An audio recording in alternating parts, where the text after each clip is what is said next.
मैं स्मिता आपका स्वागत करती हूं आपके अपने चैनल एडू क्लासेस में। इस वीडियो में मैं आप लोगों को साहित्य अकादमी पुरस्कार जो अब तक प्राप्त किए गए हैं उनको डिटेल से बताऊंगी। 1955 में सबसे पहले साहित्य अकादमी पुरस्कार दिया गया था और उसके बाद में जो है जितने भी साहित्य पुरस्कार मिले हैं साहित्य अकादमी वो मैं यहाँ पे आप लोगों को बताने जा रही हूँ। आप चाहें तो इसे स्क्रीनशॉट ले सकते हैं इसका। तो सबसे पहला है माखनलाल चतुर्वेदी हिमतरंगिणी 1955 और ये काव्य था। फिर आते हैं वासुदेव शरण अग्रवाल पद्मावत संजीवनी 1956 व्याख्या।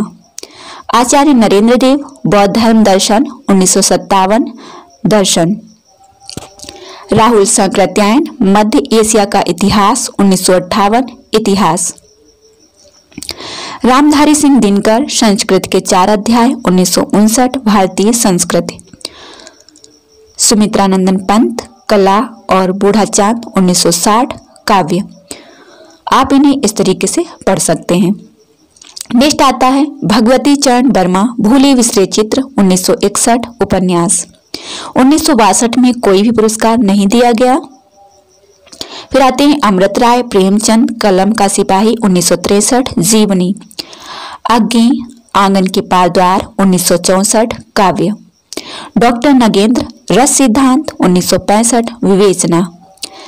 जैनेन्द्र कुमार मुक्तिबोध 1966 उपन्यास।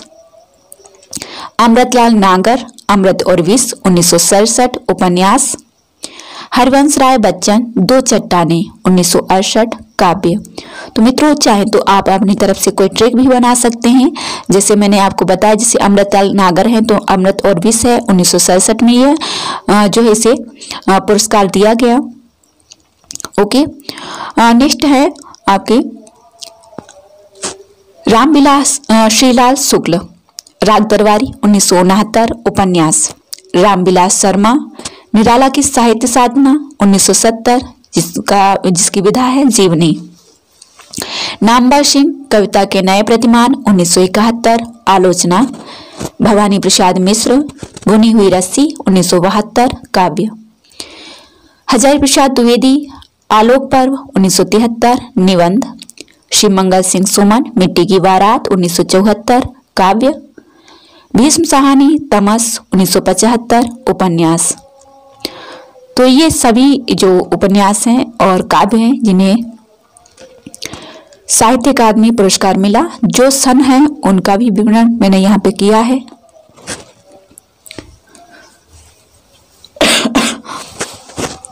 आप इन्हें अपने अकॉर्डिंग याद कर सकते हैं।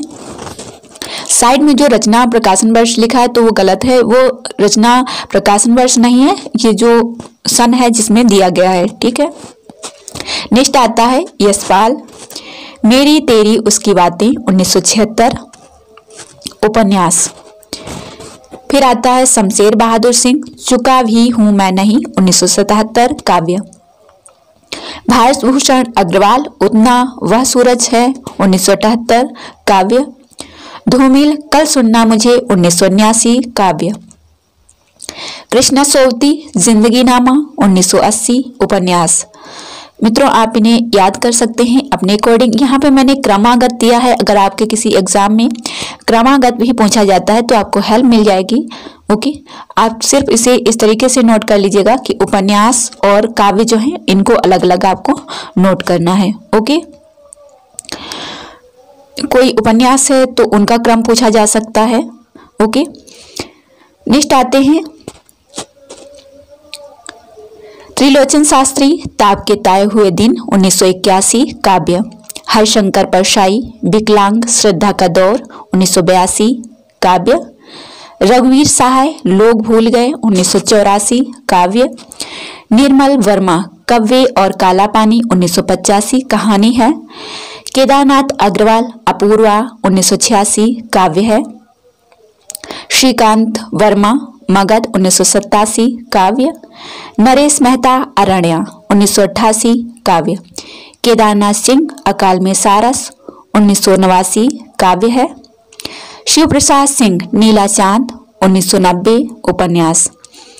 तो जितने भी उपन्यास हैं उन्हें आप एक साइड में नोट कर लीजिए और जो काव्य हैं उन्हें एक जगह पर नोट कर लीजिए, जिससे क्या होगा आपको याद करने में भी आसानी रहेगी। और क्रमागत है, इसलिए अगर क्रम से पूछा गया तो आप आसानी से इसका जवाब दे सकते हैं। प्रकाशन वर्ष आप ऐसे याद, जो प्रकाशन वर्ष जो है उसके 1 साल या 2 साल बाद दिया गया है इनको पुरस्कार, तो आप इन्हें आसानी से याद कर सकते हैं। ताप के ताए हुए दिन जैसे है तो 1980 में प्रकाशित हुई है और इसे 1981 में जो है पुरस्कृत किया गया साहित्य अकादमी से। वहीं लोग भूल गए जो लिखी गई है 1964 में लिखी गई है। कब्बी और काला पानी है तो ये भी, इसका भी 82 में जो है प्रकाशन हुआ था। तो आप इन्हें इसी तरीके से नोट कर सकते हैं क्रम से, जिससे आपको आसानी रहेगी याद करने में। ओके, जैसे केदारनाथ सिंह हैं तो ये प्रगतिवादी हैं, प्रयोगवादी हैं, और केदारनाथ अग्रवाल जो हैं वह प्रगतिवादी हैं। तो इनकी रचनाओं में भी आप कंफ्यूज हो जाएंगे कि किसको साहित्य अकादमी पुरस्कार मिला है। ओके, आप चाहें तो इनको ट्रिक से भी याद कर सकते हैं, जैसे त्रिलोचन शास्त्री। तो ताप के ताए हुए दिन, आपको मालूम है शास्त्री जो है कौन, शास्त्री का कार्यकर्ता जो तप करते हैं या मतलब यज्ञ हवन करते हैं उनको शास्त्री कहा जाता है, या शास्त्री की पढ़ाई करते हैं। तो इस तरीके से आप चाहें तो अपने अकॉर्डिंग कोई ट्रिक बना सकते हैं। हरिशंकर परसाई और विकलांग श्रद्धा का दौर। तो हरिशंकर परसाई जो है इन्होंने व्यंग रचनाएं लिखी हैं, है ना, तो आप इस तरीके से याद कर सकते हैं।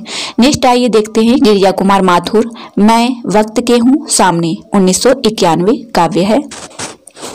फिर आता है गिरिराज किशोर, ढाई घर, 1992 उपन्यास। विष्णु प्रभाकर, अर्धनारीश्वर, 1993 उपन्यास है। अशोक वाजपेयी, कहीं नहीं वही, 1994 काव्य। कुंवर नारायण, कोई दूसरा नहीं, 1995 काव्य है। सुरेंद्र वर्मा, मुझे चांद चाहिए, 1996 उपन्यास है। लीलाधर जगूड़ी, अनुभव के आकाश में चांद, 1997 काव्य। अरुण कमल, नए इलाके में, 1998 काव्य है। विनोद कुमार शुक्ला, दीवार में एक खिड़की रहती थी, 1999 उपन्यास ही है। मंगलेश डबराल, हम जो देखते हैं, 2000 काव्य है। अलका सरावगी, कलकथा वाया बाईपास, 2001 उपन्यास। अब मित्रों मैं यहाँ पे एक चीज और बताना चाहूंगी कि अधिकतर जो एग्जाम होते हैं उनमें डायरेक्ट पूछ दिया जाता है कि किस सन में किस रचनाकार को यह साहित्य अकादमी पुरस्कार दिया गया था। तो मैंने यहाँ पे सन भी लिखा है और उसकी विधा भी लिखी है और रचनाकार भी लिखे हैं, ठीक है, और रचना भी लिखी है। तो आप इसको इस तरीके से याद रख सकते हैं। क्रमागत है तो 1955 से अभी तक जो है 1-2 बार इस वीडियो को अगर आप देख लेंगे तो मुझे लगता है बहुत ही महत्वपूर्ण आपके लिए क्लास होगी और जो है आपको नेक्स्ट किसी भी एग्जाम्स के लिए बहुत ही हेल्पफुल भी रहेगी। ओके, तो आप चाहें तो इसका स्क्रीनशॉट ले सकते हैं या फिर 1-2 बार इसे सुन लीजिएगा। ओके, तो आपको आसानी से याद हो जाएगा। जैसे पूछा जा सकता है कि गिरिराज किशोर के किस उपन्यास को साहित्य अकादमी पुरस्कार मिला है, तो ढाई घर है, विष्णु प्रभाकर का अर्धनारीश्वर है और सुरेंद्र वर्मा का मुझे चांद चाहिए है। वहीं विनोद कुमार शुक्ला जो इनका है दीवार में एक खिड़की रहती थी, तो ये उपन्यास है, इसको भी साहित्य अकादमी पुरस्कार मिला है। और पूछा जा सकता है कि 2001 में किस महिला लेखिका को साहित्य अकादमी पुरस्कार मिला है, तो अलका सारावगी को उनके कलकथा वाया बाईपास को मिला था। ओके, उसी तरीके से काव्य में पूछा जा सकता है कि 1994 में किस काव्य को साहित्य अकादमी पुरस्कार मिला था, तो अशोक वाजपेयी को मिला था। ओके, वहीं मैंने जो आपको प्रथम द्वितीय तृतीय जो बताया 1955 के बाद में, तो उनको भी याद रखना। ये भी पूछा जा सकता है कि 1900 किस वर्ष में साहित्य अकादमी पुरस्कार नहीं दिया गया है, तो 1962 में कोई साहित्य अकादमी पुरस्कार नहीं दिया गया था। ओके, नेक्स्ट आता है राजेश जोशी, 2 पंक्तियों के बीच, 2002 में दिया गया था, काव्य है।